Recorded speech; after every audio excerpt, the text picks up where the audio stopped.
तो दोस्तों आज हम आपके लिए लेकर आए हैं कुछ बेहद क्रांतिकारी मशीनों की जानकारी लेकर, जिनकी कार्य करने की शैली अलग तो है ही, साथ ही साथ वह काम को काफ़ी कम समय में भी निपटा देती हैं। तो इस वीडियो को शुरू से लेकर अंत तक पूरा जरूर देखिएगा ताकि आप कोई भी महत्वपूर्ण जानकारी मिस न कर दें। बॉब्स पेस्ट स्ट्रिपर कागज से बने गत्ते, कवर या फिर अन्य उत्पादों को अंतिम रूप देने से पहले उनको फिनिशिंग दी जाती है ताकि किसी भी प्रकार का फालतू कागज बाहर ना निकले। तो ऐसे में उसी फिनिशिंग को देने के लिए कुछ इस प्रकार की मशीन का इस्तेमाल किया जाता है। बेहद तेज गति से काम करती हुई यह मशीन पलक झपकते ही कागज के बड़े से बड़े बंडल से फालतू निकले कागज को अलग कर दी जाती है। स्पीडी टी किसने सोचा था कि भविष्य में कुछ इस प्रकार की मशीन का भी आविष्कार हो सकता है। पहली नज़र में बेहद अटपटी सी दिखने वाली यह मशीन दरअसल कपड़ों को फोल्ड करने का काम करती है।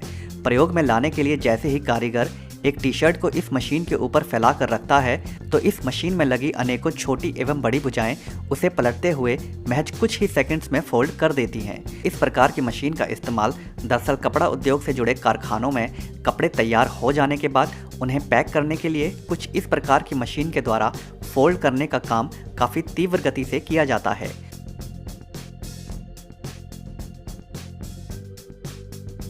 कीन यूनिक रोबोट अक्सर कई देशों में कई अनेकों अलग अलग प्रकार के जूतों का निर्माण किया जाता है।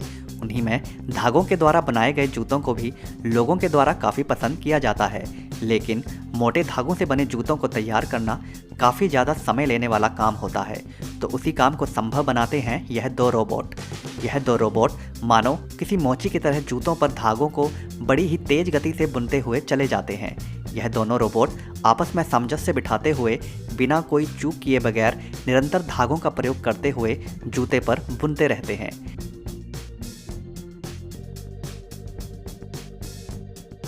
निसिन CNC 3D अक्सर कई प्रकार के निर्माण कार्यों में लोहे के पाइप को मोड़ने की आवश्यकता पड़ती है और उसी काम को बड़ी ही फिनिशिंग और सटीकता से करने का काम करती है यह मशीन। जैसा कि आप यहाँ देख भी सकते हैं कि यह मशीन किस प्रकार इस पतले धातु के पाइप को मशीन के अगले सिरे से अनेकों तरह से मोड़ते हुए बाहर निकाल रही है। यहाँ यह मशीन पाइप को इस तरह मोड़ते हुए इस बात को दर्शा रही है कि अगर पाइप को अनेकों जटिल आकारों और कोणों में मोड़ना हो तो यह मशीन उस काम को करने में काफ़ी माहिर है। अक्सर इस प्रकार के जटिल घुमावदार मुड़े हुए पाइप का इस्तेमाल अनेकों प्रकार के निर्माण कार्यों में किया जाता है। यह मशीन केवल गोल पाइप ही मोड़ने का काम नहीं करती, बल्कि इसके द्वारा आप चकोर पाइप को भी अनेकों कोणों और घुमावदार मोड़ों वाला रूप देने का काम इस मशीन से करवा सकते हैं। आप कल्पना कर सकते हैं कि पाइप को अगर पारंपरिक तरीके से इसी प्रकार के जटिल कोणों और आकारों में मोड़ना हो तो वह कितना अधिक समय ले सकता है, मगर यह कमाल की मशीन उसी काम को महज कुछ ही सेकंड में करने में संभव है। अल्प-क्लास PVC एक्सट्रूजन पहली नज़र में यह समझ पाना काफ़ी मुश्किल होता है कि आखिर यह मशीन किस चीज़ का निर्माण कर रही है। दरअसल यहाँ इस शक्तिशाली CNC मशीन के द्वारा PVC पदार्थ के नरम रूप से उसे कई प्रकार की मशीनी प्रणालियों का इस्तेमाल करते हुए एक निश्चित आकार में ठोस रूप देने का काम किया जा रहा है। PVC का इस्तेमाल अक्सर कई प्रकार के निर्माण कार्यों में किया जाता है। लोहे की अपेक्षा PVC को आकार देना काफ़ी सरल होता है। तो यहाँ ऐसी जटिल मशीन के द्वारा जैसे ही PVC के नरम रूप को इस मशीन में डाला जाता है तो मशीन इस PVC के ऊपर अनेकों क्रियाएं करती है, जिसके फलस्वरूप इस मशीन के दूसरी तरफ से PVC का ठोस रूप एक निश्चित आकार में निकलकर बाहर आ जाता है। PVC को निश्चित आकार देने के लिए इस CNC मशीन के अंदर पहले से ही निर्धारित आकार को सेट कर दिया जाता है, जिसके बाद बेहद सटीक आकार में PVC के इस प्रकार के ढांचे बाहर निकल आते हैं।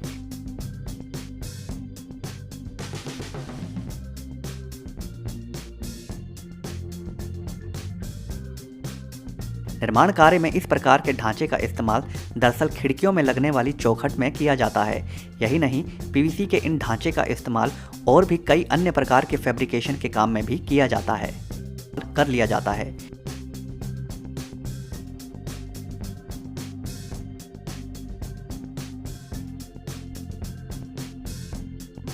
इस मशीन के द्वारा बनाई गई यह जालियां बेहद मजबूत होती हैं और जिन्हें आवश्यकता अनुसार लोगों के द्वारा प्रयोग में लाया जाता है। कार्टन स्ट्रिपर YS 480 बिजली से चलने वाली यह मशीन दरअसल पहली मशीन की तरह ही कागज के गत्तों, कवर और अन्य उत्पादों को फिनिशिंग प्रदान करने का काम करती है।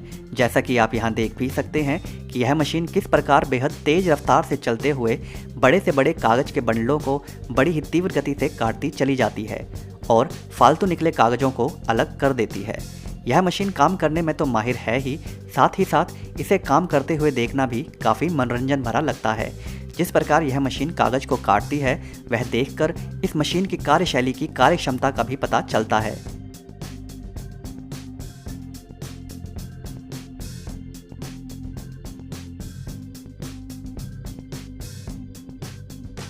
यह मशीन कार्य करने में कुशल तो है ही, साथ ही साथ कारीगर को भी इस मशीन के द्वारा बड़ी ही कुशलता से काम करना काफ़ी आवश्यक होता है, क्योंकि एक हल्की सी चूक भी कागज के इस बड़े बंडल को पूरा खराब कर सकती है।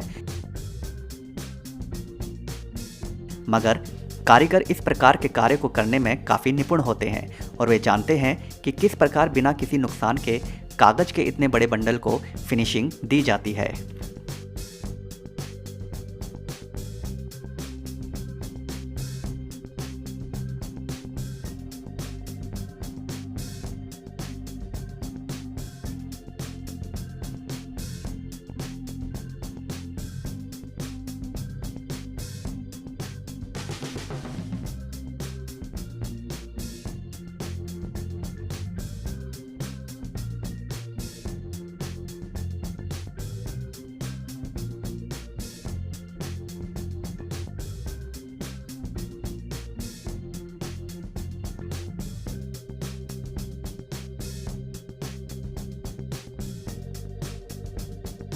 हेनेक यहाँ इस फैक्ट्री में दरअसल इस विशेष प्रकार के रसायन के माध्यम से सोफ़ा, बेड, चेयर्स इत्यादि में इस्तेमाल होने वाले फोम का निर्माण किया जा रहा है। जैसा कि आप यहाँ देख भी सकते हैं कि सबसे पहले इस पीले द्रव को इस मशीन के शुरुआती भाग में निरंतर उड़ेला जाता है, जिसके साथ साथ ही इस द्रव के ऊपर कागज की एक परत भी निरंतर बिछाई जाती रहती है।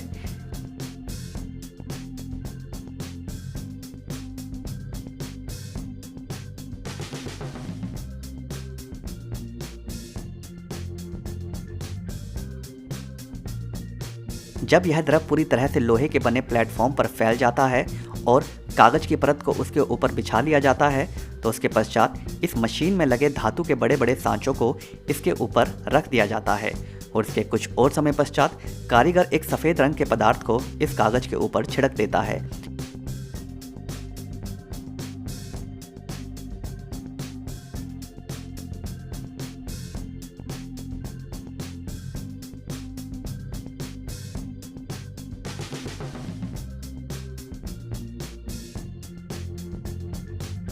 कुछ समय इस द्रव को यूं ही बिछाए रखने के बाद यह द्रव रासायनिक क्रियाएं करता हुआ फूलने लगता है और अंत में बेहद मोटाई वाले फोम का रूप ले लेता है। इस पूरी क्रिया के दौरान कर्मचारियों को मास्क पहनना काफ़ी आवश्यक होता है, क्योंकि इस रासायनिक क्रिया के दौरान अनेकों विषैली गैसें निकलती हैं। जैसे ही फोम का निर्माण कर लिया जाता है तो इस मशीन के अंत में लगे एक धारदार ब्लेड से इस विशाल फोम को काट लिया जाता है।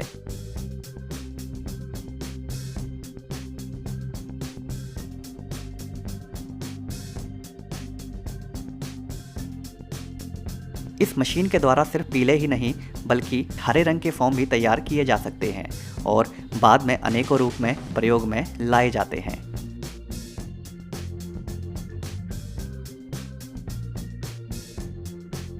तो दोस्तों आज की वीडियो में बस इतना ही। अगर यह वीडियो आपको पसंद आई हो तो वीडियो को लाइक ज़रूर कर दें और अगर चैनल को अभी तक सब्सक्राइब नहीं किया है तो सब्सक्राइब भी ज़रूर कर लें। धन्यवाद।